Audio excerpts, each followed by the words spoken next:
François et Sébastien sont confinés, isolés, sur le bord de la folie.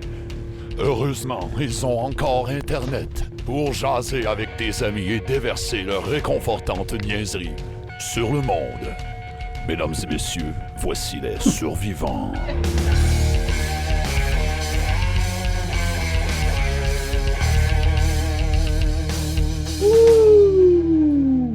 Hey! Salut Sébastien, comment ça va? Bon, François, tu me fais peur un peu. Là. Est-ce que tu te déguises en licorne ou bien c'est pour te protéger du 5G qui donne le COVID-19? Hey Sébastien, écoute, j'ai regardé des vidéos toute la nuit, puis je pense qu'on nous cache des choses, man. Ah oui, on va tomber conspirationniste aussi. Ça a commencé samedi là, en scrollant mon Facebook. Là, j'ai été interpellé par le statut d'une vedette là, qui disait, je la cite, OK? Pourquoi dissimuler l'information? Pourquoi refuser qu'on aille fouiller soi-même le savoir? Pourquoi dénigrer, railler? Parce qu'ils perdent le contrôle? Libérons-nous des imposteurs, discernons le vrai du faux. Hashtag faites vos recherches, hashtag COVID-19, hashtag mind control. Puis des vedettes, ça passe à TV. Puis si ça passe à TV, fait que ça doit être vrai. Moi, ça m'en prenait pas plus pour que j'aille faire mes propres recherches, Sébastien. Oh. J'ai appris que le coronavirus là, aurait été fabriqué en laboratoire par un super badass milliardaire qui s'appelle Bill Gates, un gars qui s'est mis riche en vendant des calculatrices afin de pouvoir, comme un vilain dans James Bond, vendre à tout le monde un vaccin qu'il a lui-même inventé, Sébastien. Oui, mais pas un petit vaccin d'infirmière avec une petite goutte au bout de l'aiguille. Là. Non, monsieur, un vaccin via le réseau cellulaire 5G. J'avoue que c'est pas bien inquiétant pour nous autres en Abitibi. On est encore sur le 3G puis le signal, il rentre pas super bien. Mais c'est pas des raisons pour ne pas s'inquiéter. On est dans une crise. Le gouvernement nous ment, puis Horatio, c'est probablement un reptilien. Sinon, comment expliquer qu'on le voit seulement à 13 h quand le soleil est à son plus chaud, comme un fucking lézard? Hein? Vous répondez quoi à ça? Ça fait du sens. Hein? Réveillez-vous, faites vos propres calculs. Le confinement de l'Abitibi, là, c'est juste pour qu'on reste à la maison pour qu'ils puissent construire le gazoduc en cachette. Il y a des gens de Rouen qui s'approchaient de la vraie vérité. Puis qu'est-ce qu'ils ont fait? Hein? Ils ont fermé la ville. Mm-hmm. Vous répondez à quoi à ça? Hein? Ça fait du sens. Ça fait du sens. Si vous répondez que c'est niaiseux, je suis fier de vous parce que c'est le genre de discours qui fait beaucoup d'adeptes ces temps-ci, ces réseaux sociaux. On utilise des citations hors contexte, des faux spécialistes, on façonne des vraies nouvelles pour appuyer des théories de conspiration. Faites attention, c'est super facile de tomber dans le panneau. Puis le problème avec les conspirationnistes, c'est que souvent, à part le fait qu'ils ont des hosties de liens qui n'ont pas d'allure, appuyés par des vidéos YouTube, c'est du bon monde, qui sont super gentils puis qu'on a le goût de croire. Fait que si ton voisin a réussi à te faire croire que la Terre est plate, c'est drôle, puis c'est pas bien dangereux, mais si par contre, il te convainc de refuser des traitements pour soigner ton cancer, puis que tu décides de prendre de la vitamine C à la place, c'est une autre histoire. Sur ce, je m'en vais prendre un shooter d'huile essentielle là, pour prévenir mon coronavirus. Alors, en rafale, hein, tous les petits trucs que je trouve, c'était là que je trouve le fun puis digne de mention. Là. Je ne sais pas si vous avez vu sur Facebook, là, Jonathan Raymond et Joanie Letourneau qui ont eu une idée vraiment géniale là, pour fêter le garçon en confinement. T'as vu ça? Dans le fond, ce qu'ils ont fait, là, ils ont invité comme tout le monde, les équipes de hockey, les amis de l'école, la famille. Ils ont comme sorti dehors en avant de chez eux avec des ballons puis tout le monde passait comme en avant de la maison. Comme une parade? Comme une genre de parade, mais pour lui, avec tous les gens qui aiment. Fait que je trouvais que c'était vraiment une idée géniale. Ils ont filmé ça, ils ont mis ça sur Facebook avec une petite musique. Là. Jonathan, il a fait un montage. C'était écœurant. Il y a aussi, j'ai vu que le MAPAC qui confirme qu'on n'a pas besoin de nettoyer notre épicerie. Pour se protéger du coronavirus, sauf les fruits et les légumes. Ça, il fallait déjà les nettoyer avant. En gros, c'est pour les pesticides. Puis, by the way, c'est une fake news, l'histoire des clémentines puis de la gastro. Tant qu'être dans le thème. Sinon, j'ai vu aussi sur Facebook là, une fille de Val-d'Or, Geneviève Lagroix. Je recommence. Geneviève Lagroix, qui est photographe à Val-d'Or. Tu connais-tu un peu, Sébastien? Toi qui es originaire de là? Elle a une super idée de projet pour... Moi, je connais juste 44 000 personnes à Val-d'Or. Je ne connais pas les autres 1000. OK. Elle doit faire partie de l'autre 1000. Mais en tout cas, elle a un super concept de photo. Là. Elle se promène dans le fond de maison en maison, puis elle prend des genres de photos de confinement avec toute la famille. Ils sortent dehors, ils se mettent beau. Fait que là, elle a comme un album de Jeanne Val-d'Or qui se font prendre en photo. Ben, j'ai vu un gars de Rouen qui fait exactement la même chose aussi. Pour de vrai? Christian Leduc. Je sais pas. Hein, ils se sont peut-être volé l'idée. Je sais pas qui le fait. Christian Leduc fait la même chose aussi. Okay. Il fait des belles photos, c'est vrai. On va faire la lumière là-dessus. On va essayer de les retrouver, puis on va les mettre en dessous ici, là, dans les commentaires. Vous irez voir ça. Sinon, au sport, j'ai appris via TVA Sport que Piquet Souban et Brandon Prost ils se sont déjà battus dans l'autobus il y a 3 ou 4 ans. Hein. On voit que les journalistes de TVA Sport n'ont pas perdu le sens du timing et du scope durant le confinement. Puis, on voit qu'ils cherchent aussi très fort pour trouver du contenu ces temps-ci. Je pense que oui. Hein. Il y a aussi, on a tout appris cette semaine que le pétrole albertain a atteint le sous-sol avec une valeur de moins 1 cent. Nous autres, ici à la Serre, on a un philanthrope adoptif qui cherche un endroit pour stocker 100 millions de barils de pétrole afin de devenir millionnaire. Oui. Alors, on lance l'appel.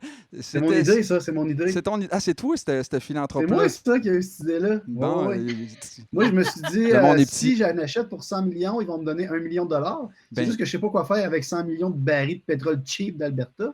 Parce que si le monde n'en veut pas, ça a l'air que c'est parce qu'il est dur à raffiner, puis c'est pas du beau pétrole, tu sais. Il est plein de sable. On pourrait peut-être faire du purel avec ça, par exemple. Il me semble qu'il y aurait comme quelque chose de cyclique là-dedans, tu sais. Oh, on a une quatrième invitée qui se... Non, mais ça, c'est la magie, hein, la magie. La magie. Elle va se trouver un casque. Pendant ce temps-là, continue, mon frère. Non, mais c'était tout, Sébastien. J'avais déjà fait le tour, c'est mon éditorial. T'as-tu vu mon personnage d'aujourd'hui que j'ai fait pour vous, hein? Ben oui, écoute. Tu y as cru, t'es embarqué dedans, toi? J'ai vu que t'étais mal à l'aise. Ce gars-là, ça paraît qu'il a fait des recherches. Il est réfléchi dans son affaire. Ouais. Ça doit être vrai, tu sais. À peu près 750 heures là, de vidéos que j'ai écoutées depuis le dernier podcast. J'espère que non pour toi, parce que ça doit être quand même dur sur le psychologique. Non, j'ai des recherches là-dessus. Non, je savais pas quoi parler, puis j'ai lu l'article du pharmacien que tu as partagé tantôt. Fait que là, je me suis inspiré de ça, je suis parti là-dessus. Fait que... Ouais.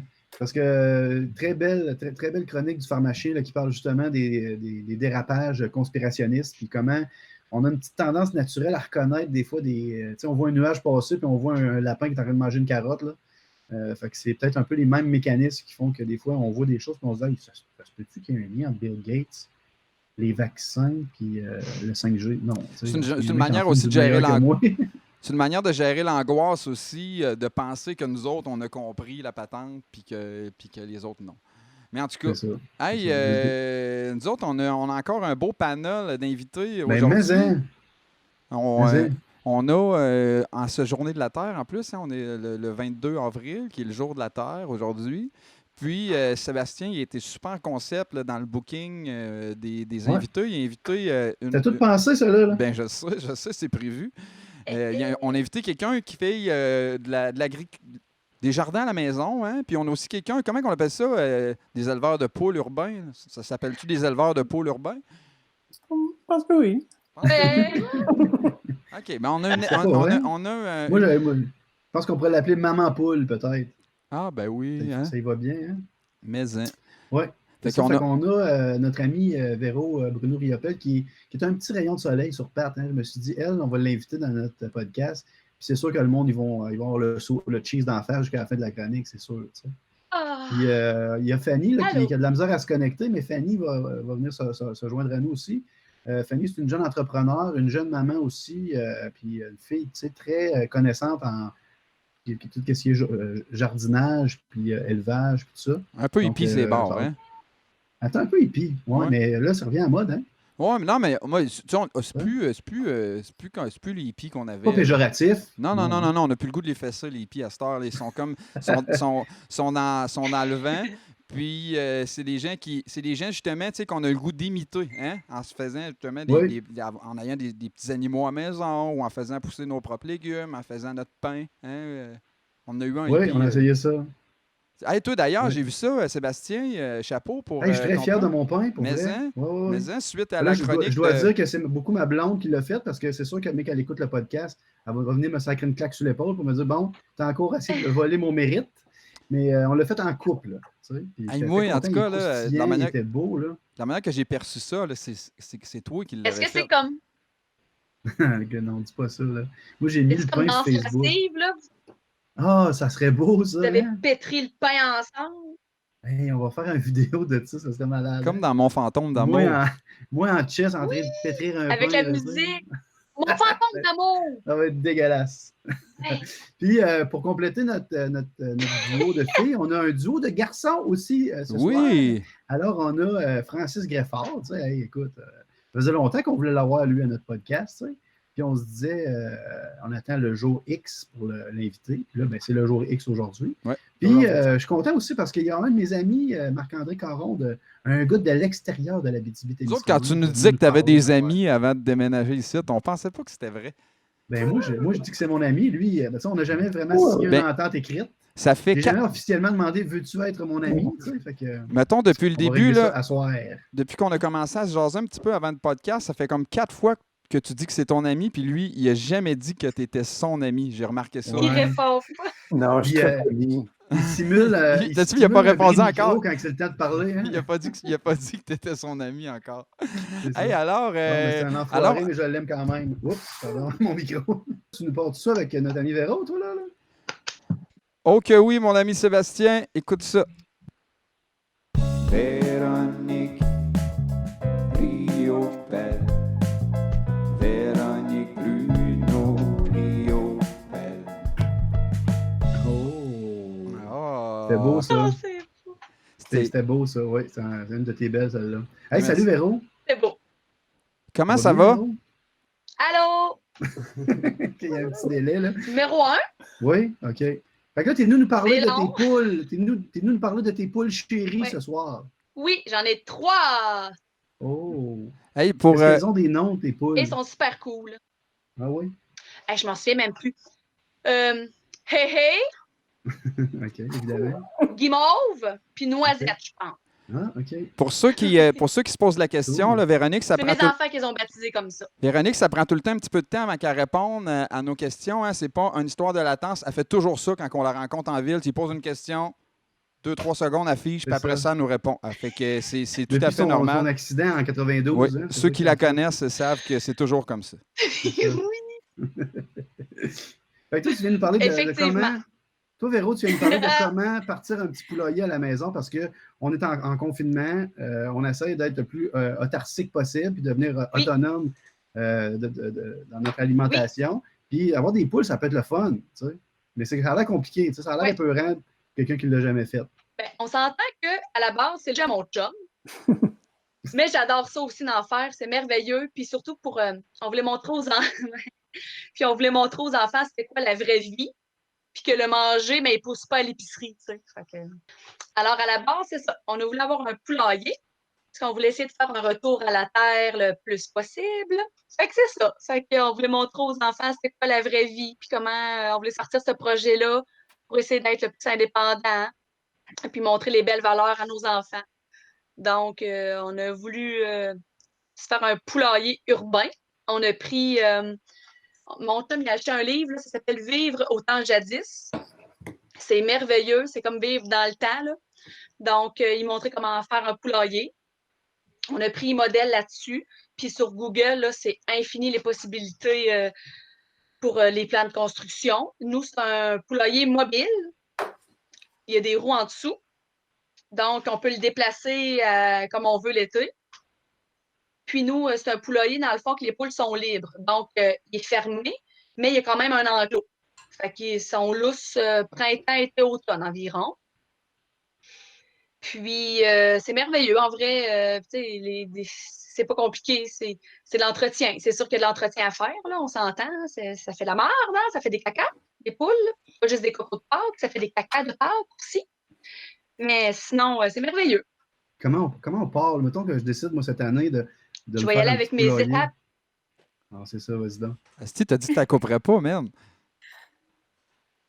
Étape 1. Fait que la première étape, mais c'est ça. Là, tu trouves ton modèle, évidemment. Là, un coup de ton modèle, mais tu te bâtis, tu sais. Puis, nous, on a isolé notre poulailler pour l'hiver, parce qu'on les garde l'hiver, nos poules. On a choisi de garder l'hiver pour avoir des œufs, des cocos, des œufs toute l'année. Mais tu n'es pas obligé de l'isoler. Mais si tu ne l'isoles pas, mais tes poules ne pondront pas. Donc, c'est pas payant. Tu ne fais pas d'argent avec des poules, hein, en passant. Là. Si on veut faire de l'argent avec des poules, oublie ça. Pas avec 3-4 poules, c'est impossible. Ça va te coûter des sous avoir tes cocos, mais ça va avoir des bons œufs frais, bio. Puis les œufs bio sont pas tous pareils comme les œufs à l'épicerie. Le jaune est vraiment plus foncé. Ça goûte pareil, mais l'apparence n'est pas pareille. Ton poulailler, mais c'est ça, il faut que tu l'isoles bien pour l'hiver. Nous, on leur met une lampe chauffante en haut de l'eau. Donc, ça permet que l'eau ne gèle pas. Donc, si l'eau ne gèle pas, mais les œufs ne gèlent pas, les poules n'ont pas froid. Puis, pour être certaine qu'il manque jamais d'eau et de manger, mais on a acheté les gros abreuvoirs de ferme, mettons, là, à peu près quasiment un pied d'eau. Fait que ça, c'est sûr qu'il ne manque pas de nourriture au moins pour 2-3 semaines, certains, là, avec ça. Parce que les poules, ça mange beaucoup, surtout l'hiver, parce qu'ils n'ont rien d'autre à faire que manger. Souvent, ils tombent en dormance aussi l'hiver, les poules. Donc, ils pondent peut-être un œuf sur 2 fois. S'ils ne pondent pas du tout, c'est à cause que peut-être qu'ils ont froid ou qu'ils n'ont pas assez de manger, justement. Non, un coup que ton poulailler est tout bâti, ben, ça te prend des cocos, hein? Ça te prend des poussins. Fait que tu as le choix. Tu peux en acheter comme ici, à la coopérative Novago. Tu peux en acheter. Souvent, la commande fait jusqu'à maximum fin avril pour que vous passiez votre commande de poussins. Mais nous, on les craque-pote un peu, là, on est un petit peu intense. Fait que, on a décidé de prendre une couveuse et de couver nous autres mêmes nos œufs qui ont été fécondés dans le fond. Okay. Fait que c'est un beau projet à faire avec les enfants. T'sais. Nous, c'est une couveuse manuelle, dans le sens que c'est nous qui pèse sur un bouton, puis à toutes les 12 heures, ben, ça va tourner. Comme parce que la poule, c'est ça qu'elle fait, quand elle couvre des cocos, hein, elle les tourne à toutes les 12 heures environ. Donc, avec les enfants, le cycle, je me semble, de mémoire, c'était 21 jours environ. Fait que 2 fois par jour, on pèse sur le bouton, puis la couveuse, elle tourne. Puis nous, on les fait éclore à la maison. Le taux de réussite, c'est exemple, si on a fait couver 12, mais on en a environ 9, là, que c'est les poussins, ils sortent. Puis c'est vraiment une belle expérience à faire avec les enfants. Puis après ça, on les met dans un genre d'incubateur pour qu'ils gardent leur chaleur, puis qu'ils grossissent, qu'ils vieillissent. Puis quand ils sont rendus vers à peu près une couple de semaines, bon, mais début juin, bon, mais là, on les met dans le poulailler à l'extérieur parce qu'on ne veut pas qu'il y ait trop froid avant. Sinon, hein, comme on voit, il y a de la neige encore. Donc, c'est pas le temps de faire ça là. Hey, oui, François. J'ai une question. Je vais te poser ma grosse question longue, là, vu que ça lag. 2 affaires. Moi, j'ai des poules aussi depuis moins longtemps. Ça fait à peu près 1 an qu'on les a. Pas tout à fait 1 an. Nous, on a trouvé une méthode qui nous revient comme vraiment pas cher pour les nourrir, c'est qu'on leur donne beaucoup de restants de table, mettons. Là. Tout ce qui pourrait se composter, dans le fond, on donne ça à nos poules. J'en ramasse aussi à l'école parce qu'il y a de la cuisine à l'école où je travaille, puis la famille nous amène ça aussi. Fait que, c'est une autre manière de réussir à nourrir ces poules. Puis ma deuxième question aussi, je vais te laisser répondre après, c'est qu'est-ce que tu fais avec tes poules quand ils ont atteint le maturité de ponte? Parce qu'on sait que c'est à peu près 3 ans, là, puis je pense que tu es rendu là avec tes poules. Fait que qu'est-ce que tu fais avec tes poules quand tu as fini avec? Oui, parfait. Mais nous aussi, c'est ça qu'on fait. Ils ont beaucoup de restants de table, nos poules. Notre famille nous apporte tout ce qui est restant de pain, des croûtes, des fonds de céréales, ça, ils trippent là-dessus. Nous, on fait du compost à la maison. Puis leur enclos leur permet d'aller dans le compost en arrière. Les autres, là, c'est open bar. Ils ont du fun. Fait qu'ils trippent sur le melon d'eau, puis le blé d'Inde, la salade, c'est numéro 1. Là. Il y a des sites qui ne conseillent pas de manger d'humain aux poules, mettons, de ne pas donner de restant de table. Nous, on ne les écoute pas parce qu'on fait à notre tête. Puis, à date, nos poules vont très bien. Puis, je ne sais pas si vous aviez, mais c'est ça, tu sais, comme pour le manger des poules, on a parlé de l'eau, de la moulée. Il faut prendre la moulée pour poules pondeuses. Comme on le disait, les restants de table, ça, c'est merveilleux, c'est parfait, là, ça fait moins de déchets aussi. Mais les poules, ils ont besoin de manger des écailles. Je ne sais pas si François, toi, tu fais ça, mais nous, on leur donne beaucoup de coquilles d'œufs qu'on a déjà mangées, mettons, là. Fait que tout est grainé, ils ont besoin de calcium, puis ils ont besoin de manger, oui, du gravier aussi. Pour répondre à ta deuxième question, quand ils ont terminé, quand ils ne pondent plus, qu'ils sont rendus trop vieilles, qu'ils sont rendus secs, hein, ils ne produisent plus rien. Bon, ben, c'est ça. C'est chez Stop Shop. Moi, mon chum, il va faire ça, là, c'est bientôt là. Avant qu'on couvre les nouvelles poules, ben, c'est ça. Maxime, lui, a le courage de le faire, de pas à la tête, de s'occuper de ça, là. Mais si t'es pas courageux, puis t'es pas game de le faire, mais il faut que tu trouves un ami qui est capable de le faire à ta place ou de l'envoyer chez un fermier. Parce que sinon, t'es nourri pour rien, ça fera rien, là, les poules. Après 2-3 ans, ça pompe plus. Puis ça fait un excellent bouillon de poulet. C'est merveilleux. Fait que même du bouillon de poulet bio en plus. Moi, je me demandais, la réglementation municipale permet-tu d'avoir des poules à la Sarre? C'est-tu un enjeu de... Oui. 3 poules. On a le droit d'avoir... règlement municipal. On a le droit d'avoir 3 poules, 3 canards ou 3 cailles. Fait, ou tu peux avoir une poule, un canard, une caille. Tu as le droit d'avoir 3... Volatile. Volaille. Moi, je suis pas sûr que c'est volatile. Un cochon. Tu peux avoir un cochon aussi. Tu me niaises-tu? Mais que ce soit un petit cochon, un micro-cochon. Ah, OK. Effectivement, on recommande à nos auditeurs de s'informer auprès de leur municipalité. Puis peut-être aussi d'en jaser avec les voisins. Je ne sais pas si les voisins ils trippent bien d'avoir des poules à côté. Ou peut-être tâter le terrain avec eux autres pour avoir une belle entente de voisinage. Tu vas leur porter des petits cocos une fois de temps en temps, peut-être. Moi, j'aurais peut-être une question aussi par rapport à ça. Pour qu'une poule ponde, ça prend-tu un coq? Puis le coq, est-ce qu'il chante tout le temps? Non. Tant que tu poses la question, moi, j'étais gêné d'avouer mon ignorance sur ce sujet-là. Ah, ben, gars. Vas-y. Dans le fond, là, c'est une poule pondeuse. Donc, ta poule toute seule à la maison, c'est pour ça que c'est des cocos que tu manges parce qu'il n'a pas sauté dessus, hein? Fait qu'il n'est pas fécondé. Elle ne va pas le couvrir, son coco. Fait que c'est pour ça que c'est pas un poussin. Mais dans un poulailler qui a un coq, lui, il en saute tout le temps à tout bout de champ. Fait que quand la poule couvre son œuf, mais ça va finir par faire un poussin, dans le fond. Fait que quand tu veux renouveler ton cheptel... Pas de poussin. Quand tu veux renouveler ton cheptel, disons-le comme ça, de poussins, il faut que tu trouves des œufs qui ont été fécondés. Là, ça veut dire qu'il faut que tu trouves un coq ou quelqu'un qui a un coq. Puis là, je vous avertis, ça, vous n'avez pas le droit, en tout cas à la Sarre, d'avoir de coq. Elles sont plus auditives que... Ouais, c'est ça. Puis, exemple, là, je reprends encore en exemple Sylvie-Claude Côté. Chez eux, elle a plusieurs types de poules. Elle a des pondeuses, elle a des poules à chair, mettons, là, pour manger. Puis, elle a comme plein de sections. Elle a des poules laitières, elle. Non, le lait de poule, elle n'en fait pas, elle. Puis... Fait que, tu sais, il y a des sections séparées, puis parce que tu peux pas avoir 2 coqs non plus avec la même batch de poules parce qu'ils se battent, là, puis c'est hyper violent, là. Puis, c'est dangereux. Puis t'as pas le goût non plus, en faisant ton bacon avec tes toasts puis tes cocos le dimanche matin, de tomber avec un petit fœtus, là, un 8e formé dans le fond de la poêlonne non plus, c'est pas cool. Fait que, j'avoue. Tout ça pour ça. Mais ça, c'est juste une considération culturelle, hein, tu savais, parce que dans d'autres cultures... mange le fœtus de poussin enterré pendant 100 jours sous la terre. C'est juste des considérations culturelles. On ne devrait pas s'arrêter à ça. Je dirais culinaire aussi. Ben non, ayons l'esprit ouvert. Hey, puis Véro, je te fais une petite parenthèse aussi, là, parce que ça m'intéresse beaucoup ce sujet-là. J'ai appris, moi, en faisant mes recherches, ces poules, que ici, dans le fond, là, en Amérique du Nord, on nettoie les œufs. Le MAPAC fait nettoyer les œufs, puis ils se vendent au froid dans une épicerie. Puis ils ne se conservent pas longtemps. En Europe, dans le fond, ils ne nettoient pas les œufs. Ils restent avec le genre de petite crème, là, je vous laisse deviner c'est quoi, de genre de membrane sur l'œuf. Puis un œuf, ça peut être bon 9 mois sur un comptoir. Tu me niaises. 9 mois sur un comptoir s'il n'est pas nettoyé. Mais il ne faut pas qu'il ait été réfrigéré. Oui, parce que c'est ça. Puis dans le fond, nous aussi, là, nos œufs, là, on les conserve, mais là, pas des mois parce qu'on mange beaucoup, on est une famille de 5, là, mais il ne faut jamais, dans le fond, que tu laves ton coco bio, tu ne mets pas au frigo, puis c'est ça, ça t'offre des mois. Nous, on les nettoie à l'essuie-tout parce que le cloaque là, de la poule, mais c'est le trou qui sort tout, hein?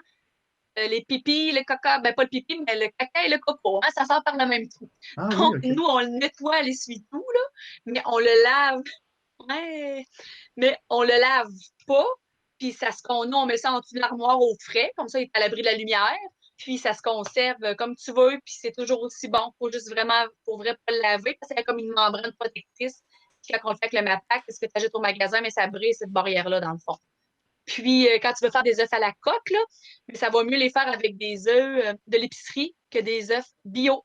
Parce que sinon, ça, je ne sais pas si c'est embarqué, Frank, là, mais ça s'écaille pas en tout quand tu fais cuire des œufs bio, là. Je mange pas. La membrane, elle reste collée. C'est parce qu'ils sont frais. Mais ouais. Oui, c'est ça. Moins frais, il se décolle mieux. Ah. OK.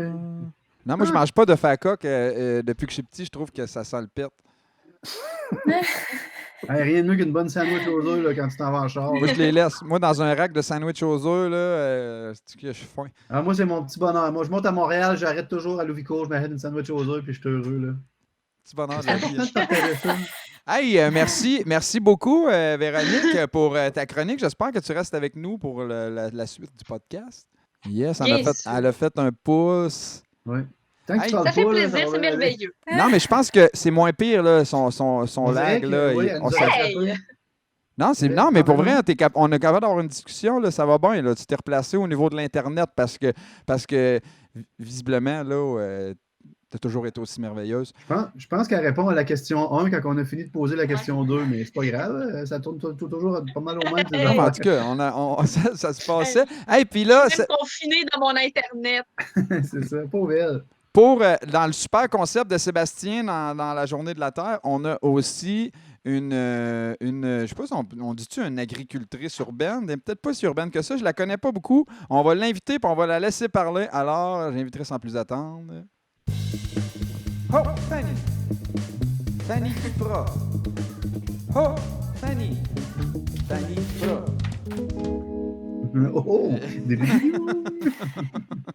Hey, salut Fanny. Salut! Merci d'avoir accepté notre invitation. On est contents. Ben, ça fait plaisir. Tu es une fille quand même occupée ces temps-ci, hein? Ouais, vraiment, mais là, c'est correct. Ça me permet de décrocher un peu. Raconte-nous un peu, c'est quoi ton nouveau projet, là? Ah ben moi, là, je suis depuis le début mars propriétaire de la boucherie du Brac, là, en ville. C'est ça, on en a parlé à quelques Copropriétaire. occasions dans notre podcast parce qu'on est fiers. Puis Ah, merci. on aime beaucoup les a saucisses travaillé aussi. vraiment fort. On travaille est encore content. vraiment fort. On est content, on a une belle petite boucherie à la Sarre, puis on est fiers de votre travail. C'est beau, des beaux produits, on est content. Ah, merci, ça fait plaisir à entendre, vraiment. Mais ouais, c'est ça. Fait que je viens pas parler de la boucherie. Non, là. ben non, Je c'est l'ai ça. dans la tête toute la journée. Ouais, c'est ça. Là, nous autres, on t'a invité parce qu'on C'est une voulait. petite plug gratuite. C'est ça, Ouais. c'est ça. On voulait que tu nous parles un peu de. Parce que là, il faut le voir pour le croire, mais il y a une grosse tempête de neige chez nous, Marc-André.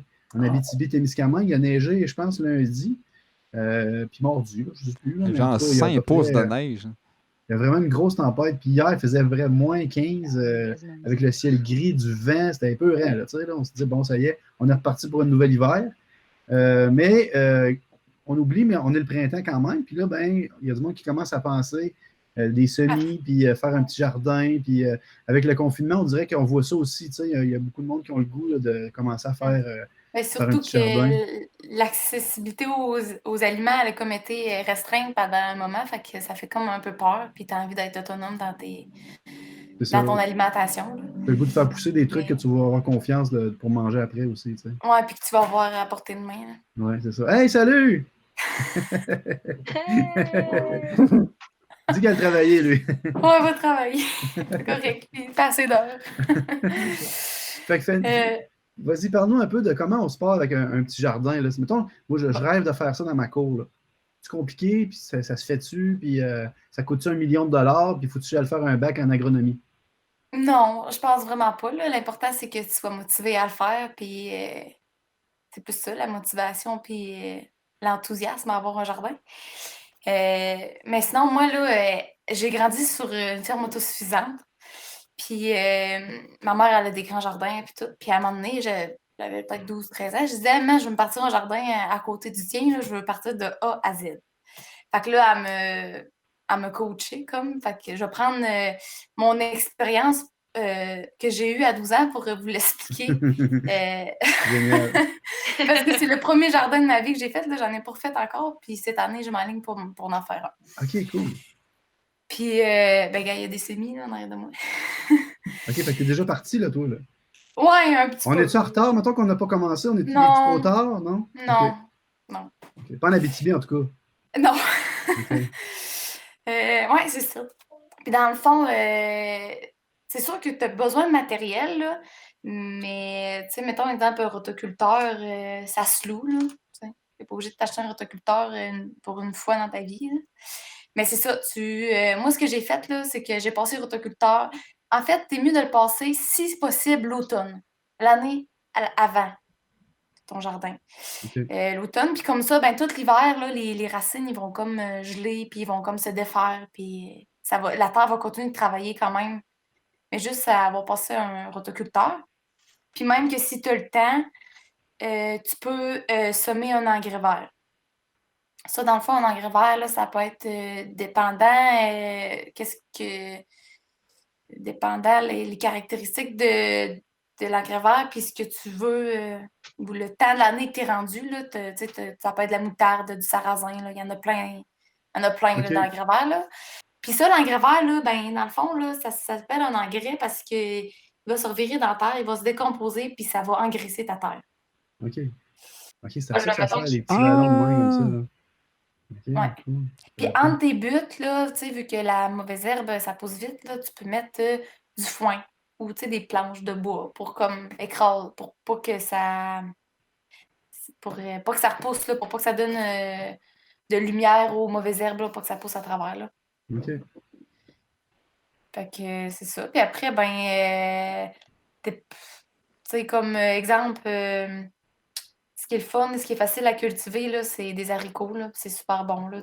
Moi, c'est la première affaire que je plante, je pense, pas mal là, dans mon jardin. Là. Des petits pois, des haricots, les carottes. Puis, tu sais, ça aussi, il faut peut-être, surtout en Abitibi, là, penser que il y a du gel jusqu'au 25 juin. La nuit, là. Il faut que tu penses que ce qui va sortir de la terre, il faut que ça sorte après le 25 juin. Ou dépendant, tu sais, des fois, il y a des choses qui sont comme des petits pois, c'est quand même assez... plus résistant. Résistant, là, mais quand même, là, au moins pas une semaine avant la Saint-Jean, dans le fond. C'est pour ça que tu portes des semis chez vous dans la maison avant. Ouais. Comme ça, ils sont déjà partis, puis le 25, tu vas les transférer dehors. Ça. Comme moi, là, j'ai fait des semis de fines herbes, j'ai fait des poireaux. Puis des fois aussi, c'est peut-être pas tout le temps nécessaire non plus, mais de courges, là, je trouve ça intéressant de les partir avant parce que souvent, quand ils viennent juste de sortir, là, ben, les oiseaux, ils viennent les manger. Mais quand ils les mettent en terre et sont plus gros, ben, les oiseaux ne viennent pas les manger. OK. C'est mon expérience. Fait que si je récapitule, dans le fond, là, au début, j'ai mon carré de pelouse. Je passe le rotoculteur là-dedans pour me faire mon rectangle ou mon carré. Là, c'est selon. Tu peux faire ce que tu veux. Puis, après ça, dans le fond, je regarde là, peut-être pour mettre de l'engrais vert ou du fumier à l'automne pour préparer mon sol. Quand que ça dégèle, après ça, je me fais des genres de tranchées dedans. Ouais, des buts. Des buts. Hey, merci, Fanny. Tu penses-tu que tu pourrais nous envoyer des photos de ton jardin, genre au mois de... C'est quand que ça commence à ressembler d'un jardin? C'est quand que tu vas pouvoir commencer à manger tes premiers affaires? Moi, là, honnêtement, là, mon jardin, là, j'avais des cochons, moi, l'année passée. Là, j'en ai plus. Là. Mais je vais faire mon jardin direct parce que j'avais mes cochons. Okay. Fait que ça m'a évité le rotoculteur une fois. Okay. Mais, fait que là, je vais peut-être juste passer le rotoculteur une fois, mettre un engrais. Puis là, comme mettons, vu que j'ai besoin de faire un engrais vite parce que je vais mon jardin vite, ben là, ma mère, elle m'a dit de mettre de la moutarde parce que c'est résistant au gel. Ben, c'est plus résistant, là.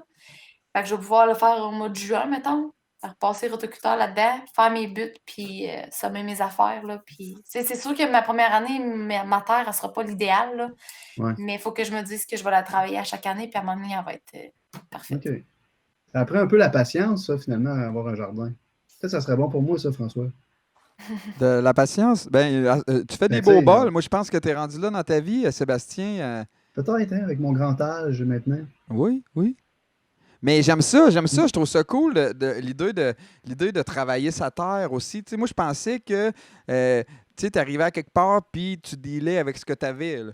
Je pensais pas que tu pouvais travailler ça tant que ça, mettons, tu sais, enlever de l'acidité dans le terre. Il me semble qu'on voyait ça là, dans des vieilles émissions. Là. Le bonhomme, il disait qu'il n'y avait rien à faire avec cette terre-là, qu'il n'y a rien qui pousserait jamais là. Non? Ouais. Ben, tu sais, moi, j'ai déjà travaillé dans un jardin en Ontario, là, puis j'ai semé des plantes, j'ai transplanté des plantes de tomates dans la glaise, là. Et ça a fonctionné, là. Okay. Ben, tu sais, on mettait un peu de terre, mais tu sais, c'était comme la première fois qu'elle semait là, puis elle mettait au fur des années, tu rajoutes un peu de compost, un peu de ce que tu as là, de terre, puis à un moment donné, ça va faire une belle terre. Tu sais, la glaise, c'est pas mauvais non plus, là. Tu sais, c'est pas grave si tu passes l'autoculteur dans la glaise. Là. Puis, tu sais, quand on entend qu'il faut laisser des terres en jachère, là, ils nous apprenaient ça là, en histoire au secondaire. Tu sais, fallait, mettons, avoir 3 terres, ben, tu sais, t'en utilisais 2, puis tu laissais l'autre se reposer comme pendant un été, puis après ça, si tu recommandais de faire ça, ou c'est des croyances de bonhomme? Ben là, ça, c'est peut-être pour la grande culture, là. C'est un peu pour ça que tu dis qu'il faut peut-être pas planter les légumes à la même place, tu sais, les faire circuler un peu. Ouais, des rotations, ouais. C'est un peu le même principe que la jachère, peut-être. D'un coup que ça fait 3-4 ans que tu sais, peut-être attends 3-4 ans avant de replanter la même chose dans ta butte. Hey, mais merci beaucoup, Fanny. Merci, Fanny. Hey, Sébastien, moi, on t'a pogné vraiment là, des sujets qui me passionnent aujourd'hui, puis j'ai 2 petits compléments. Moi, là, en lien avec la chronique de Fanny puis de Véronique, là, je vous recommande un excellent documentaire qui s'appelle « La ferme et son état ».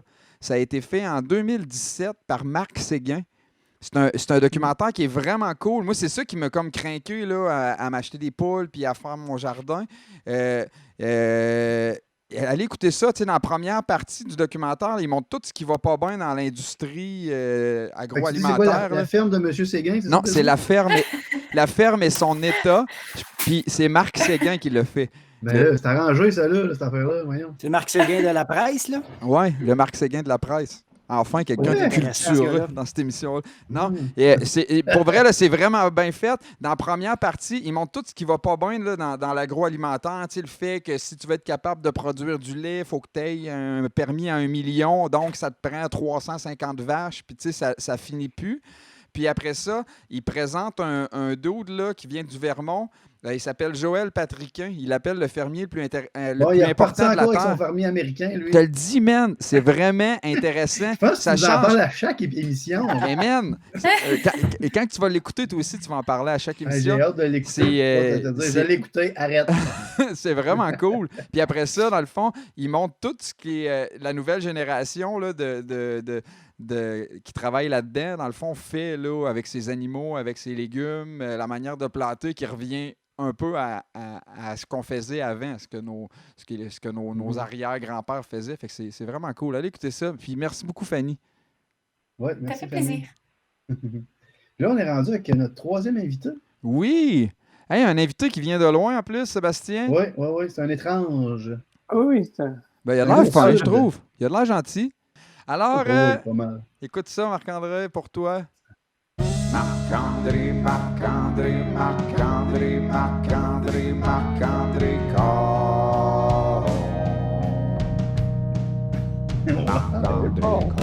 Il nous surprend à chaque fois, François. Il y a un petit fond de plume là-dedans. Là. Oui, quand je roule meilleur, je fais plume. On voit qu'il y a un univers musical très large. Il va dans du Post Malone puis dans du Plume la Traverse. C'est surprenant. Ouais, merci Marc-André d'être là. Merci. Ben oui, le voisin d'en bas, ben oui, je suis à Val-David, dans les Laurentides. Puis quand j'ai vu que tu partais un podcast, j'étais un peu jaloux, je dois avouer. Oui, hein? Oh, le tabarouette. Je l'ai un peu parti pour te rendre jaloux, d'ailleurs. Oui, encore. Il y a toujours des bonnes idées, mais en plus d'avoir des bonnes idées, c'est qu'il les met en action, c'est ça. Puis, moi, j'ai pas de mérite. Moi, des fois, j'ai des idées, mais je me trouve des amis comme François qui font la job, en fait. Ben oui, c'est ça. Je pensais que tu allais dire Kylian, je suis content. Aussi, oui. Kylian aussi, oui. Kylian est en avant de moi, il fait des gros yeux. Non, il y a le tour de bien occuper son monde. Et ben oui, mais je suis vraiment un fan de podcasts là, depuis plusieurs années. Je fais mes podcasts en marchant. J'en écoute de toutes les sortes. Des humoristiques, des politiques, des geeks, des documentaires, etc. Puis là, puis dans une des marches, je me suis dit, hey, je pense que je vais proposer à Sébastien de faire une chronique ou de venir. Puis le matin même, dans le fond, je vois ton post sur Facebook, il dit, hey, il y a quelque chose. Fait que j'écris en privé. Puis là, il me dit, OK, je place quelque chose. Le 22, ça marche-tu?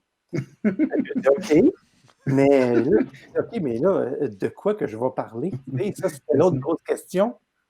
Puis, après ça, j'avais même pas encore écouté un des podcasts. En fait, il faudrait que j'écoute. J'avais juste écouté le début. Puis j'avais entendu la guitare, j'avais entendu le ton. J'ai fait « Ah, ça a l'air le fun. » Puis là, après ça, j'ai dit « Ah, ben là, il va falloir que je sois drôle. » Et ça pourrait être une autre histoire. Parce que être drôle, c'est pas... je suis plutôt réputé pour être sérieux, tu sais.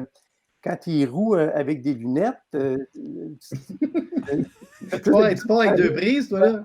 Hein? Roule avec des lunettes, tu pars avec deux prises, là? C'est ça. Puis mon petit côté intello, je me disais, oh boy, hein, je suis mal parti. Mais je dis pas grave, un petit peu de répartie. Je n'ai pas peur du ridicule. Puis là, on va se lancer. Et puis là, mais depuis qu'on est confiné, là, il y a un enfant qui me trotte dans la tête, c'est tout le rapport à l'éducation. Et je me disais, c'est quelque chose. Et puis là, je pense qu'il y a un prof parmi nous. Ça, je ne le savais pas non plus. Tu sais, le taux d'avoir une troisième prise, là. Et là, je me disais, mais je me disais, là, il n'y a pas à dire, là. Tu sais, moi, depuis qu'on était confinés, là, moi puis ma blonde, là, mais on travaille à temps plein quand même à la maison. On a 3 enfants. J'en ai un de grand de 20 ans qui est pas mal autonome puis qui fait ses affaires. Et j'ai 2 autres filles, une de 14 et une de 10 ans. Et puis là, rapidement, là, nous, on a fait le choix de ne pas faire d'instruction publique à la maison. Hein? Non, c'était ma job, c'est pas d'être professeur, ma job, c'est d'être parent. Et ça, je trouve qu'il y en a plein qui l'ont oublié, ça. Puis il y en a plein qui se sont déresponsabilisés dans son rôle de parent. Puis être parent, mais c'est pas de faire l'école à la maison. C'est de faire l'éducation à la maison. C'est de développer le potentiel de tes enfants. Et ça, je trouve qu'on le fait trop. Et on sent une genre de pression sociale à toi, tu fais-tu l'école? Tu fais-tu des dictées? Tu fais-tu... Fait qu'on est toujours dans une seule même espèce de sphère qui est de développer des savoirs. Alors que c'est une période fabuleuse pour développer d'autres choses. Je me dis, mais mon rôle comme parent, c'est quoi? Mais c'est de créer un cadre dans lequel ils vont apprendre à découvrir leurs intérêts, ils vont apprendre à explorer des choses qu'ils n'ont jamais faites, ils vont se tromper, ils vont apprendre à dealer ensemble. Ils vont peut-être apprendre à s'ennuyer un peu aussi. Apprendre à s'ennuyer. Et c'est vraiment le pari qu'on a fait. Fait que la première fois, on s'est dit, pendant les 2 premières semaines, là, on dit, on va se regarder aller. Hein? On va voir c'est quoi. Puis moi, ce que je voulais pas, c'était de me retrouver dans le rôle de la police. Tu sais, le rôle de prof puis le rôle de police. En disant, contrôler le temps d'écran, contrôler qu'est-ce qu'ils font, contrôler des devoirs. Je me disais, c'est pas ça. Je me disais, ce temps-là, il faut créer quelque chose où, oui, ça va être mémorable. Puis si au bout du confinement, là, ces enfants-là sont plus en mesure d'auto-apprendre, mais j'aurais fait ma job de parent qui est de susciter l'envie d'apprendre. Puis d'apprendre pour eux-mêmes. Fait que oui, l'ennui est important parce que quand ils se seront assez ennuyés, mais là, je jouerai mon rôle de parent en disant, mais qu'est-ce que tu aurais le goût de faire? Mais tu ne penses pas que si tu ne fais pas un peu la job de police, ils ne vont pas passer 20 heures ou 12 heures dans la journée devant un iPad en train de regarder des TikTok et des affaires de même, tu sais? Nous, ce qu'on a établi, dans le fond, en disant, mais ce qu'il faut mettre en place, c'est quand même une routine. Hein? Donc, une routine de lever, une routine d'hygiène. Hein? Tu te lèves, tu te laves, puis tu déjeunes pour pouvoir commencer ta journée. Sinon, les journées, ils ne sont jamais là. Ouais. Donc, nous, on se fait une réunion tous les jours à 10 heures, dans le fond. Faites une réunion de famille? Oui. Okay. Oui. Moi et ma blonde, on commence à travailler vers 8h, 8h30.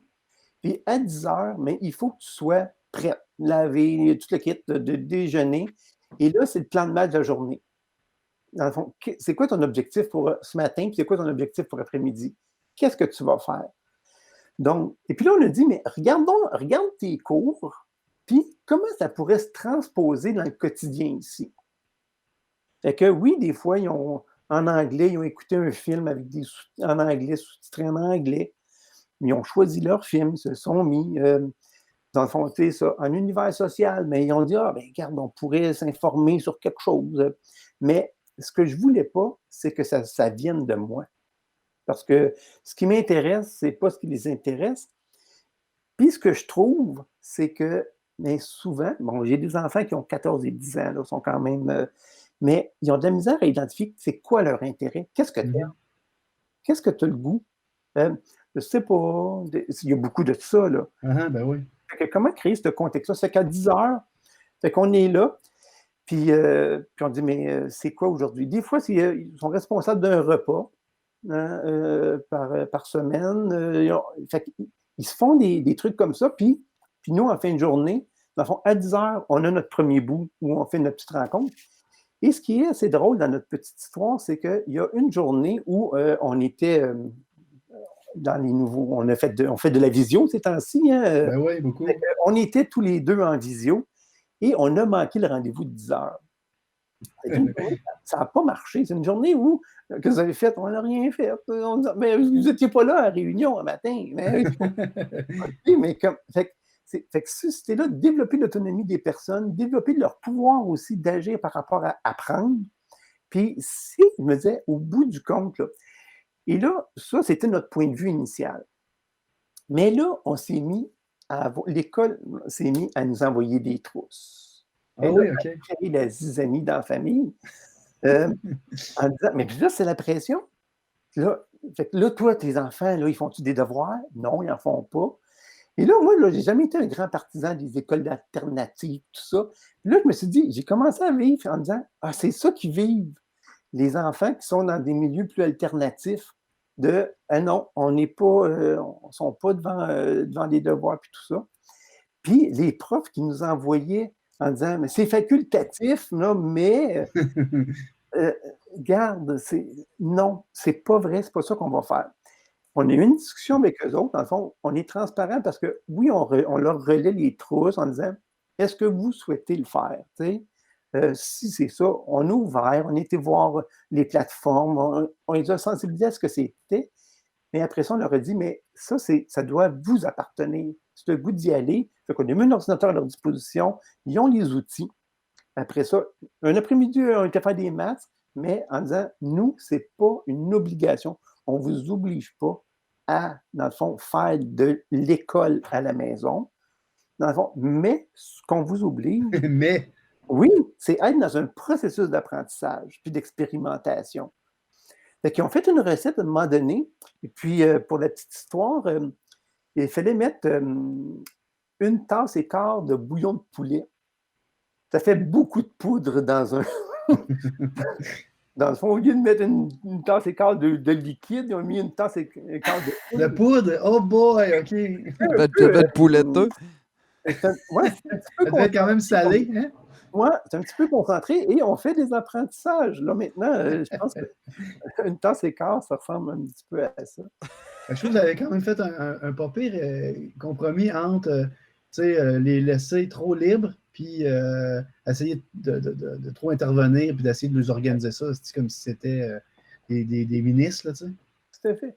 Puis l'autre rendez-vous, on se le donne en fin de journée, dans le fond, vers 4h30, où là, nous, on clôture notre journée de travail et on s'en va faire le tour du lac. Dans le fond, on part, on s'habille, puis on sort dehors, on prend une marche, on peut se parler de notre journée. Puis nous, ça nous fait décrocher aussi, comme on travaille à la maison, mais on a l'impression de finir notre journée puis de revenir à la maison après avoir travaillé. Puis là, mais nous, ça coupe le temps de travail, puis après ça, on revient en temps de famille. Fait que moi, dans le fond, c'est vraiment, en tout cas, c'est intéressant. Les filles aiment ça. Ce que je souhaitais, c'est que cette expérience-là soit positive aussi. Que de juste dire, ah non, on nous a obligés à faire des cahiers. Je me disais, non, c'est pas ça. Je me disais, mais c'est accepter de jouer son rôle de parent, accepter de ralentir puis de rien faire, comme tu disais, Sébastien. Accepter aussi qu'ils se divertissent, dans le fond. Fait que oui, on a un casse-tête à la table, on a sorti la Wii, on a des moments où ils sont ensemble, les sœurs, où ils apprennent à dealer quel jeu on va prendre. Toi, tu me fais tomber, non, c'est toi qui tombe. Bon, tu sais, ils apprennent à négocier. Donc, parce que dans notre rôle de parent, on a à développer la socialisation. J'avais 2 autres petits trucs. Accepter qu'ils se trompent. Mais oui, des fois, ils ne font pas bonne affaire. Ils mettent une tasse et quart de bouillon. De poudre. Oui, puis accepter de ne pas tout contrôler puis de leur faire confiance. Qu'ils vont apprendre quelque chose, puis qu'ils ne seront pas en train de tout désapprendre ce qu'ils ont fait depuis le début de l'année, puis que tout n'est pas perdu. Ils n'auront pas perdu leur temps, là, tu sais. Non, c'est ça, parce que... Fait que, puis après ça, c'est de dealer avec les adultes, puis avec les profs qui appellent pour faire, leur petit suivi, puis en disant, mais entre autres, aujourd'hui, c'était le suivi hebdomadaire avec un des profs de Estelle.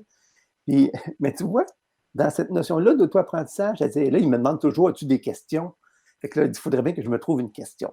Fait que, là, tu vois, elle est capable de se challenger elle-même, puis je trouve que c'est ça qui manque souvent à nos enfants.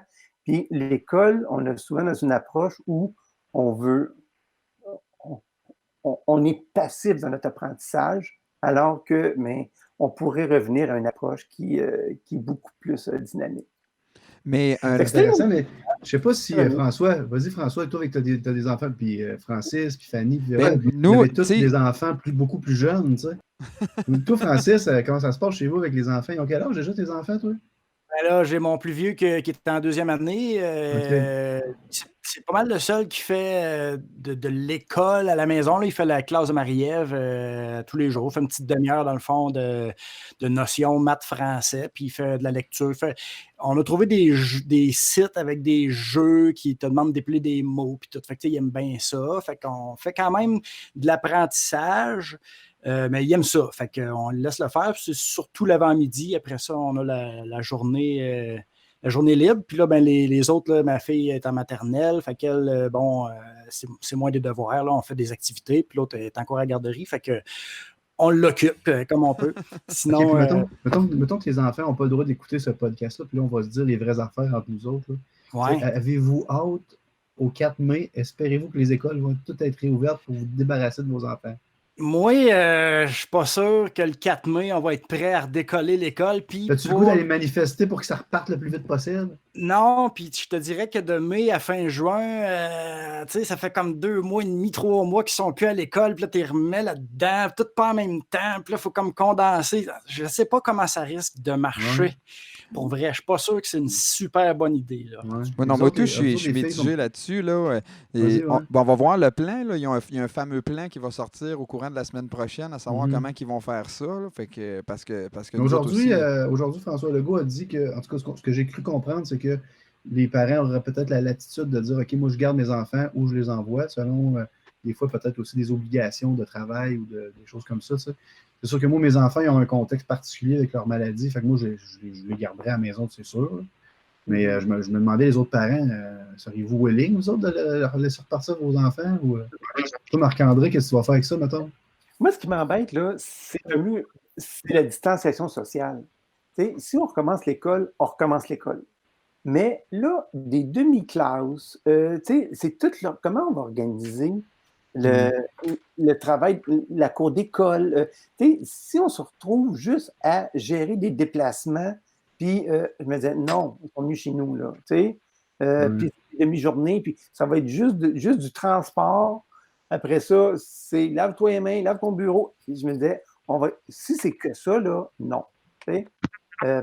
En même temps, ce que je me rends compte, c'est sûr que les filles commencent à avoir hâte de voir du monde. Il y a cet aspect-là de rencontrer ses amis. Je pense qu'ils commencent à avoir...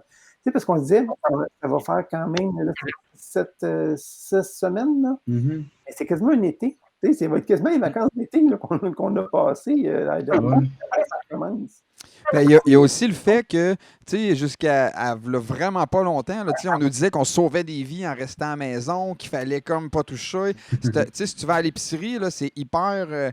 tu fais quasiment des flèches à terre, une attaque de panique en rentrant là, parce que là, tu es rentré avec ton sac réutilisable, puis là, tu n'avais pas le droit. C'est hyper strict, puis je suis pas en train de banaliser ça. C'est important que ça le soit, mais là, à un moment donné, d'un jour au lendemain, on fait comme, hey, by the way, dans une semaine et demie, on va vous retourner tout ensemble en autobus autobus. Fait que là, les gens, là, tu sais, moi, je travaille dans le milieu scolaire, puis je dois avoir eu une dizaine de messages aujourd'hui là, des étudiants là, qui capotent bien raide là, parce qu'ils se font annoncer ça. Puis je trouve que c'est pas nécessairement la stratégie d'envoyer les enfants à l'école. Parce que, tu sais, je me dis, on s'y connaît pas, là, nous autres, en santé publique. Là, on sait pas, on n'est pas épidémiologique, puis rien de ça. Mais c'est le fait que je trouve que c'est comme lancé de même tout le temps. Tu sais, un point de presse super long, à un moment donné, il va en parler un peu, que dans une semaine et demie, on va réintégrer les... Tu sais, je rassure tes gens un peu. Si ça fait 6 semaines que tu es mis en garde, tu peux pas virer ça de même en laissant volter plein d'informations. Là. Je pense que ça va prendre de la préparation, puis de mettre les. C'est ça, que tout le monde puisse se serrer les coudes là-dessus. Ça va être un effort collectif là, pour redémarrer tout ça. Là. Moi, je pense qu'ils ont fait comme Fanny a fait. Là. Ils ont semé une petite graine. Là, ils ont attendu de voir un peu si cette graine-là était pour pousser de façon positive. Tu sais. Mais il y a eu une pétition de genre 100 000 parents le lendemain qui disaient qu'ils étaient contre. Là. Ils sont arrivés avec le rotofilteur. Là, ils sont fait pas sûr que ça va pousser comme il faut dans cette affaire. Fait que là, tu vois qu'ils ont comme un genre de discours un peu plus mitoyen en disant mais là, ça va peut-être ouvrir, ça dépend de la santé, des indications des experts. Puis si ça ouvre, ça va être plus volontaire, puis ça va être dans un contexte particulier, puis tout ça. Fait que j'ai hâte de voir ça. Il y a pas juste il y a du monde qui manifeste avec des mitraillettes pour retourner tout de suite le plus vite possible à la normale. Tu sais. Mais il n'y a pas juste des enfants qui vont à l'école aussi. Tu as tous les chauffeurs d'autobus, les enfants dans les plus grands centres, ils prennent carrément les transports en commun, l'autobus de ville, le métro. Il y a beaucoup de gens, les staffs de secrétariat, de cafétéria, puis c'est tous des gens qui sont pas oui, on le voit parce que nous autres, Marc-André, le seul moment où il y a du trafic à la SAR, c'est de 8h25 à 8h30 en avant de l'école secondaire. On a un quart d'heure de pointe. C'est à peu près comme ça dans le village chez nous aussi. Oui, c'est ça. Mais tu sais, c'est ça. Je trouve qu'il y a beaucoup... Tu sais, c'est un gros bateau à repartir, puis je trouve que c'est l'improvisation qui fait peur plus que la nouvelle en tant que telle, personnellement. Oui. Hey, merci Marc-André, tu nous as fait réfléchir. Mais je savais qu'on n'aurait pas dû l'inviter, lui, j'ai mal à la tête. Là. Et on est rendu à notre dernier invité, mais non le moindre. Hey, on est vraiment content de l'avoir. On était content de les autres aussi, là, mais ça fait longtemps qu'on ne l'avait pas vu. Là. Avoue. On n'est pas content de t'avoir, Francis. J'ai rebalancé pas plus tout que ça. Les autres. Pas plus. Francis.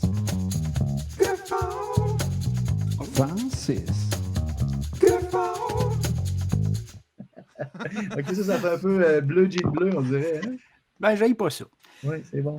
Comment ça va, Francis? Francis, de quoi tu vas nous parler aujourd'hui?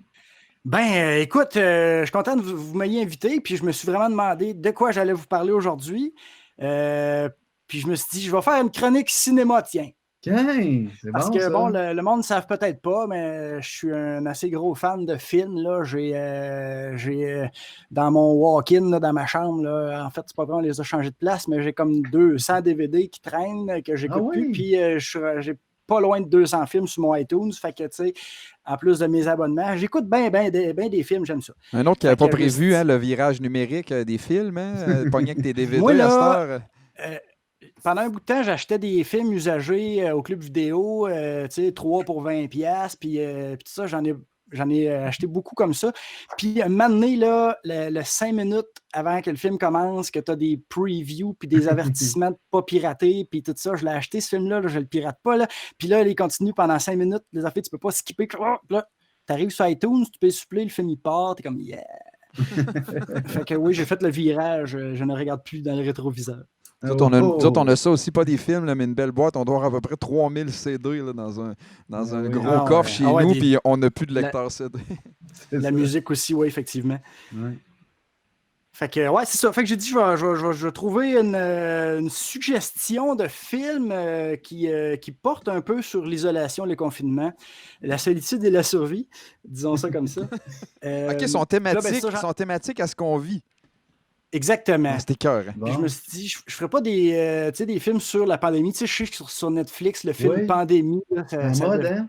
Ça aurait été Ouais, trop mais tu sais, facile. On s'attend à plus que ça que toi. Ouais. je pense que dans ma liste, il n'y a aucun film qui parle. Ah non, c'est pas vrai. Il y a des virus. OK. Fait que c'est ça. J'ai 10 films. Fait que c'est pas vraiment un top 10. Là. Je sais que t'aimes ça, Frank, mais bon, ça va être 10 films. C'est Ok. correct. Donc, commençons. J'ai pas d'ordre, là. J'ai mis ça, le premier que j'ai pensé. Et je sais pas si vous avez vu le film Moon. Ah, excuse, c'est vrai, c'était pas un top. Désolé. Moon, le titre en français, je ne l'ai pas trouvé. Ça doit être Lune. Mais bon, Moon, c'est avec Sam Rockwell qui fait comme. C'est un employé d'une société minière qui travaille sur la Lune. Il est là pendant 3 ans, puis il mine de l'hélium-3 pour envoyer ça sur Terre. Puis c'est ça, il est tout seul dans son bunker là, sur la Lune. Il y a un robot qui l'accompagne, que la voix est faite par Kevin Spacey. Mais il fait un super beau robot.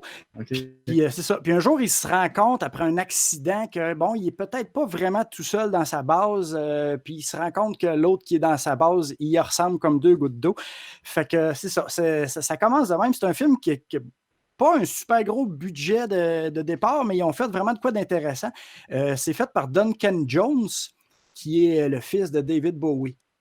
Ceux qui ne savaient pas, il a aussi fait Warcraft. Fait que vous n'êtes pas obligé de tout regarder ses films. Ouais, mais Moon est vraiment meilleur que Warcraft. Ouais, Moon, il est vraiment bon. J'ai vraiment aimé ce film-là. Warcraft, c'est pourri. Excusez. Désolé. Ben, c'est ça. Écoute, il y a des hits et puis des misses. C'est ça. Fait que ça, ce serait ma première suggestion. Deuxième suggestion, probablement que tout le monde l'a vu sur Terre. On parle de Shining. Le titre en français, Shining. Moi, j'ai même pas écouté au complet, ça, ce film-là. Ah non! Non! J'ai jamais cliqué. J'ai pas cliqué là-dessus, moi. Ben, ça mon fils Kylian, qui est étudiant en cinéma, me regarde avec un regard de mépris. Il a probablement été obligé de l'écouter, lui, en fait. Mais lui, il aime ça, tu sais. Fait que là, il me juge de ne pas avoir accroché. Ben, c'est un film de Stanley Kubrick.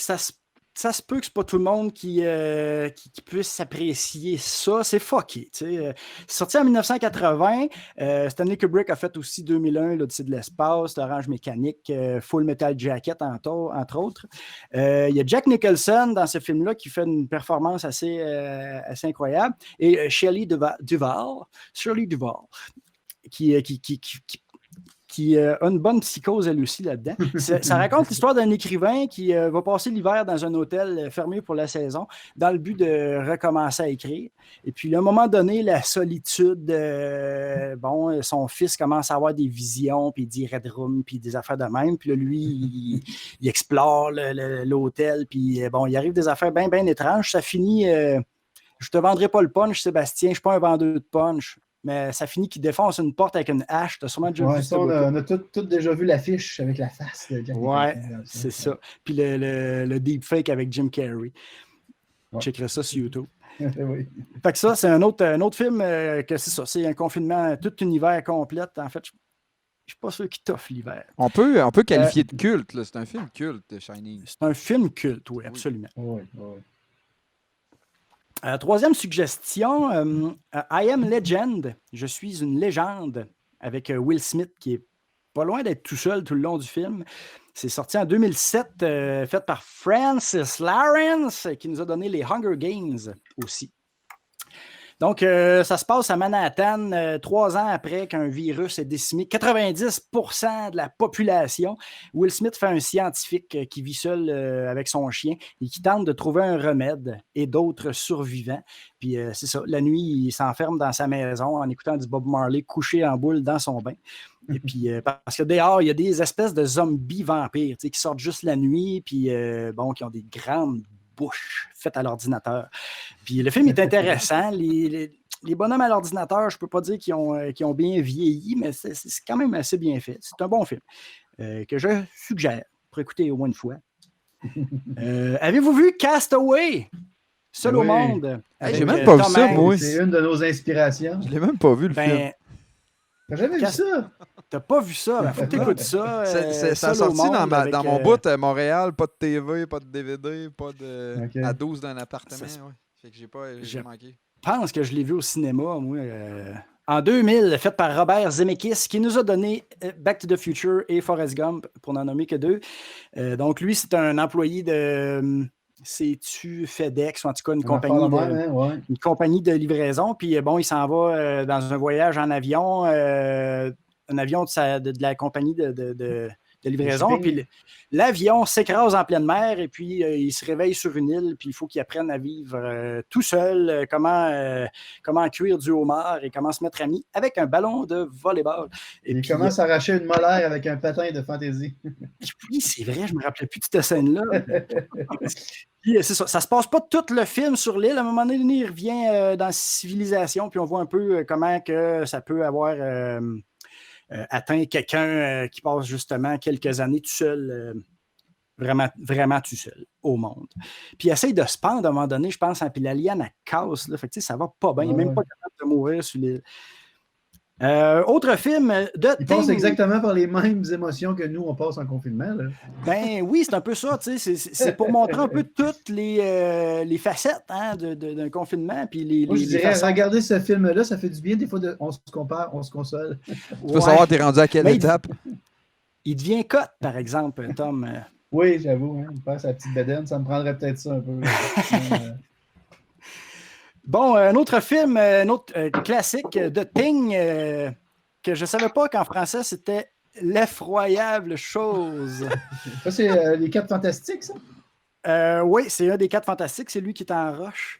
Ouais. Donc, c'est un film de 1982 fait par John Carpenter qui nous a donné le premier Halloween. Et aussi Big Trouble in Little China. Moi, c'est un film que j'ai beaucoup aimé quand j'étais jeune, Les aventures de Jack Burton. Je ne sais pas si ça vous dit quelque chose. Mais je ne suis pas venu pour parler de ce film-là. C'est avec Kurt Russell, Les aventures de Jack Burton, mais de Thing aussi. Donc, Kurt Russell, entre autres, dans le film, je ne connaissais pas les autres acteurs par leur nom. Là. Donc, ça se passe en Antarctique, dans une station de recherche, et puis des scientifiques trouvent un chien qui se faisait tirer par un hélicoptère. Puis, comme, wow, qu'est-ce qui se passe là? Ils l'amènent dans leur station, puis le chien, finalement, c'est une espèce de virus extraterrestre qui mange... tout, puis qui prend leur apparence. Puis là, tout le monde, les survivants dans la station, il faut qu'ils trouvent une façon de savoir, mais c'est qui. C'est qui. Parce que dans le fond, jusqu'à temps qu'il t'attaque, tu ne sais pas si c'est l'extraterrestre. Je ne sais pas si c'est un extraterrestre. C'est un virus, là, en tout cas. C'est une chose effroyable. Okay. À un moment donné, il trouve la chose prend le contrôle, mettons, de ton ami, mais tu ne sais pas si c'est la chose ou si c'est ton ami. Là. C'est ça. Je pense que tu le sais avec un échantillon de sang. Il y a des façons de savoir, là, mais c'est ça. C'est pas ça saute pas aux yeux, dans le fond. Là. Il y a peut-être un petit reflet dans ton œil, mais à part de ça, tu vas penser que c'est ton ami jusqu'à temps qu'il te mange. C'est un peu comme le virus du conspirationnisme, ça. Je pense que oui, c'est contagieux. Tu vas avoir un ami qui contagieux. l'a pogné, puis tu ne sais pas. Puis tu vas l'attraper toi aussi. Si tu fais d'en face. On m'en a un drôle de statut Facebook, puis ça part. C'est ça.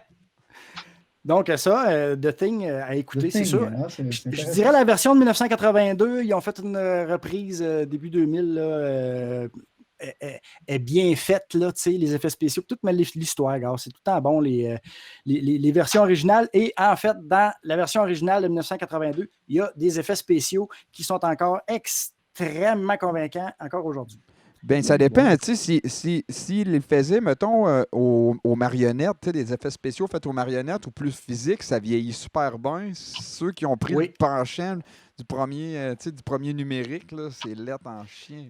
Je suis absolument d'accord avec ça. Je vais toujours triper sur une marionnette plus que sur un effet à l'ordinateur. On dirait que l'effet à l'ordinateur, quand ça sort, t'es comme berné, puis 10 ans plus tard, c'est comme « Ah, OK ». Ouais, même des trucs qui ont sorti, pas nécessairement des affaires de 85, là, des trucs qui ont sorti en 2010, là, on dirait qu'on le voit déjà. Là. Oh oui, ça dépend un peu de qui est en arrière du projet. Si tu mets un Steven Spielberg avec un Jurassic Park encore aujourd'hui, c'est qu'il sait doser. Il monte une marionnette, puis après ça, quand il faut qu'il court, il met à l'ordinateur. Là, tu peux être un peu plus... Il garoche tellement d'autres affaires en même temps que tu n'as pas le temps de remarquer les défauts. C'est ça. C'est l'art de ces gars-là. Puis, mettons, James Cameron, quand il a fait Terminator 2, c'était les premiers balbutiements là, des effets spéciaux, mais encore, quand je l'écoute aujourd'hui, c'est vrai qu'il est bien fait. Le bonhomme liquide, c'est celui-là avec le bonhomme en métal liquide. Là, qui... Le T2000. Ouais, je ne sais plus c'était quoi son numéro de série, mais effectivement. Puis c'est ça, c'est que lui, quand il allait voir les effets spéciaux, il disait hey, le gars qui sort du feu, là, il est où son reflet? Puis comment ça qu'on ne le voit pas dans le trou d'eau? Fait que tu sais, bon, le gars, il a une vision. Fait que tu l'écoutes. Quand tu travailles pour Cameron, tu l'écoutes. Bon, hey, autre suggestion de film. I Am Mother. C'est un film qui est sorti sur Netflix en 2019. Le titre en français, c'est Mater Ex Machina. Fait que je ne sais pas pourquoi ils l'ont traduit à quelque part. Excusez. Pour nous mettre un nom en polonais. En latin. En latin, hein. C'est ça. C'est avec Clara Rugard, que je ne connaissais pas, Hilary Swank, et puis Rose Byrne, qui fait la voix de la robot. Donc, ça se passe dans un bunker. Un robot élève un enfant en lui disant que la vie en dehors du bunker est plus possible. Et puis, dans le fond, le robot prend soin du bébé, l'élève, puis ça, maintenant, le bébé est rendu adolescente. Et puis, tout d'un coup, un jour, ça cogne à la porte. Puis avouer qu'il y a quelqu'un, c'est Hilary Swank qui arrive, elle est blessée, puis elle demande de l'aide. Fait que là, comme, ouais, comment ça, on ne peut pas vivre dehors, mais elle vit dehors. Fait que là, le doute commence à se semer, elle la fait rentrer dans le bunker. Puis quand elle avoue le robot, elle capote. Fait que là, on commence à se demander, le robot, il est-tu gentil? Puis tout. Puis c'est un film qui est extrêmement... le robot est extrêmement bien fait. C'est un costume. Puis pour de vrai, ça vaut la peine de le regarder juste pour le robot. Ça? Cool, c'est vraiment bon. C'est sur Netflix, produit par Netflix. Donc, allez jeter un coup d'œil. I Am Mother. Autre film, 10 Cloverfield Lane. Je ne sais pas si vous avez vu les Cloverfield, fait par la compagnie de J.J. Abrams. Le premier, c'était un film plus caméra, je me sauve partout, puis ça shake, puis tout ça, avec des gros monstres qui attaquaient New York. Le 10, l'allée des champs de trèfle, je ne sais pas, il n'y a pas de traduction française. Ça se passe dans un bunker souterrain. Dans le fond, la fille c'est Mary Elizabeth Winstead, l'actrice. Elle se réveille dans un bunker. Elle ne sait pas comment elle est arrivée là. Et puis, c'est John Goodman qui est le personnage qui c'est à lui le bunker, puis il marche avec ses règles, puis tout. Puis, à un moment donné, ben c'est ça, là, un peu de paranoïa, à savoir, j'ai-tu d'affaires ici? Là, lui, il dit, tu ne peux pas sortir dehors, la vie n'est plus possible. C'est pas mal souvent ça, la raison pourquoi on est dans un bunker. Puis, c'est ça. Puis, à un moment donné, ben c'est ça, elle commence à douter. Puis là, ben il faut qu'elle prenne des moyens si elle veut un peu survivre. Parce que le gars, il montre un peu des signes de folie. Fait que c'est ça, c'est un bon film. Je ne vous conterai pas la fin non plus. Ça vire du tout au tout dans la dernière demi-heure. C'est un bon film, fait par Dan Trachtenberg. C'est son premier film. Oui. Ouais. The Martian, Seul sur Mars. Moi, c'est un film que j'ai beaucoup aimé. Ouais, par Ridley Scott. Ridley Scott qui nous a fait 2-3 bons films dans sa vie, dont Alien, Blade Runner et puis Gladiator, mettons, pour nommer ceux-là. Il y en a fait d'autres. C'est un film sorti en 2015 avec, tenez-vous bien, Matt Damon qui fait le rôle principal, Jessica Chastain, Kate Mara, Chiwetel Ejiofor, Jeff Daniels, Michael Peña, Sebastian Stan, Donald Glover, Sean Bean. En tout cas, il y a une brochette d'acteurs là-dedans. Ça te fait un bel exercice de diction en même temps. Ouais, hein? Oui, j'ai été voir comment ça se prononçait Chiwetel Ejiofor hier parce que... Sean Bean, est-ce qu'il meurt dans ce film-là aussi? Non, c'est pas lui qui meurt dans tout. C'était vraiment un nom. Je me demandais pourquoi on ne l'appelle pas soit Sean Bone ou Sheen Bean, parce que la seule différence, c'est le S et le B. Ils se prononcent totalement différemment. J'avoue, hein? Ouais. Mais il y a une joke au Seigneur des Anneaux qui font à Sean Bean, puis c'est très drôle. Juste lui, c'est un des Hobbits, c'est ça? Lui, non, c'est... Boromir. Kylian me juge depuis tout à l'heure. Kylian me juge avec ses yeux. C'est Boromir, lui qui voulait s'emparer. C'est lui qui est dans Game of Thrones aussi, là, qui meurt dans la première saison. Je savais, c'était juste pour voir si vous saviez. Il ne faut pas s'attacher à cet acteur-là dans un film d'habitude. Donc, ça raconte l'histoire d'un astronaute en mission sur Mars. Parce qu'il est dans... c'est lui qui est dans... Game of Thrones? Oui, okay. C'est ça. Il est comme sur Stark, c'est ça, c'est Ned Stark. Il est sur la pochette de la première saison, puis il fait... J'aime pas ça dire des spoilers. J'aime pas ça dire des spoilers. Bon. Il divulgue. Donc, oui, je ne ferai pas cela. Donc, dans Le Martien, Seul sur Mars, c'est un astronaute qui est sur Mars en mission avec son équipage et tout à coup, il y a une tempête et ils doivent abandonner la planète. Et puis lui, il reçoit un débris, puis il faut que son équipage s'en aille. Donc, il le laisse pour mort sur Mars. Mais il se réveille, puis il est dur à tuer lui aussi. C'est un scientifique qui a décidé de ne pas mourir. Il a réussi à envoyer un signal sur Terre. Puis là, le vaisseau qui est en voyage de retour, quand ils apprennent qu'il n'est pas mort, ils veulent retourner le chercher. Fait que là, comment qu'on s'y prend? Donc, il y a une grosse partie de comment qu'on fait sur Terre pour renvoyer un vaisseau sur Mars avec ce qui nous reste de carburant, puis tout. Puis lui, sur Mars, comment il fait pour vivre? C'est sûr que là, il y a les réactions de tout le monde. Puis c'est ça. Fait que lui, il apprend à se faire pousser des patates avec des restants d'urine. Puis c'est ça. Fait qu'il réussit à survivre. Puis c'est un super de bon film que j'ai écouté plus qu'une fois déjà jusqu'à date. Fait que ça vaut la peine. Écoutez ça, Le Martien. Seul sur Mars, The Martian. Il trippe en tabarouette quand il réussit à avoir ses patates.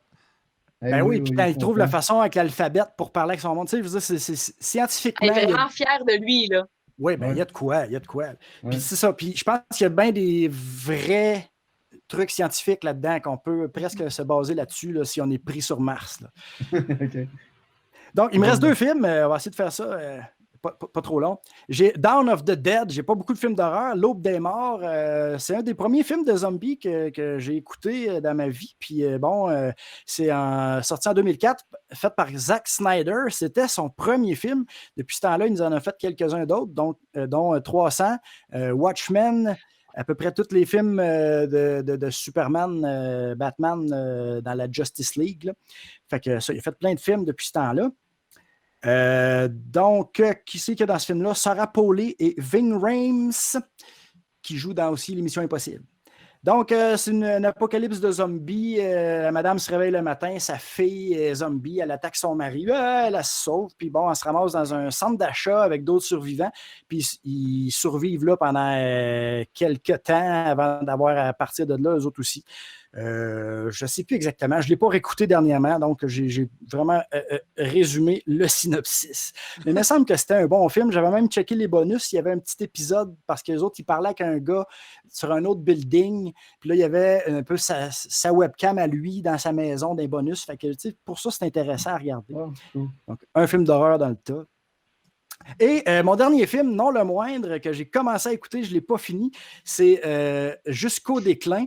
The Decline, c'est le premier film québécois produit par Netflix. Donc, c'est un film de Patrice Laliberté sorti en 2020. C'est tout frais. Il y a Réal Bossé là-dedans, Marc-André Grondin, Guillaume Lorrain, Marie-Evelyne Lessard, Marc Beaupré, notre Marc Arcan national. Et puis, c'est un groupe de survivalistes qui s'en vont suivre une formation entraînée par Réal Bossé sur son immense terre. Puis, le but, c'est d'être prêt à affronter la vie après l'effondrement de la civilisation. Donc, comment se faire un silo pour entreposer du riz, Depuis que François a vu ce film-là, il a commencé à élever des poules, se faire un jardin. C'est ça, moi je ne l'ai pas fini, mais bon, j'ai vu des critiques et ça a l'air que ça vaut vraiment la peine. Je pense qu'il ne dure même pas 1h30 le film, fait que c'est pas super long, mais ça a l'air qu'il y a des bonnes passes, suspense qui montent, puis c'est ça, là, maintenant il y a un accident, ils font de la préparation post-apocalyptique, puis à un moment donné, ils font des tests d'explosifs, puis il y a quelqu'un qui meurt dans le tas, puis là, c'est là que ça commence à virer de bord, pendant que les opinions politiques deviennent un peu plus importantes. Fait que c'est ça, je me donne d'ici la fin de la semaine pour l'écouter, peut-être ce soir après l'émission si j'ai encore le temps. Donc, Jusqu'au déclin, film québécois sur Netflix à regarder. Ça fait le tour de mes 10 films. Hey, merci, cool, merci. Nous autres, on va closer ça. Hein? Merci énormément, Francis. Oui. C'était vraiment cool. On va mettre ta liste de suggestions là, sous le vidéo, puis on espère que tu vas revenir faire un tour. Là, On voit que tu es un vrai amateur de cinéma, ça paraît quand tu en parles avec passion. T'sais. J'aime bien ça, pour de vrai. Puis si ça dure, là, ce confinement-là, je pourrais sortir une autre liste là, qui parle de tu vas voir L'intraterrestre 1999 avec Brendan Fraser. Merci à notre directeur technique qui a trouvé le film. Oui, le directeur technique, hein, t'as pas checké bien ça. Kylian Bale. Wow. Là, il est fier, là. Il y a une petite émotion, il y a une petite humidité au coin de l'œil. Je pensais qu'il aurait mis ses lunettes de soleil, ça fitait, me semble. Hey, en tout cas, on remercie nos invités de la soirée, hein, Véronique Bruno Riopel avec ses poules. On a aussi Fanny Duprat qui est venue nous expliquer comment se faire un jardin, comment travailler sa terre. On a eu Marc-André Caron qui est venu nous parler de conciliation, le confinement famille. Merci beaucoup, Francis, pour ta suggestion de film à écouter. Puis nous autres, on vous donne un rendez-vous dans pas trop long. Non, on n'arrête pas, nous autres. Abonnez-vous, là. Cliquez sur je m'abonne en bas. Il faut s'abonner à notre. Abonnés. On va atteindre le chiffre mythique de 1000 abonnés. Alors, aidez-nous, s'il vous plaît. Oui, on veut changer notre photo. Hey, merci tout le monde. Bye. Salut. Bye.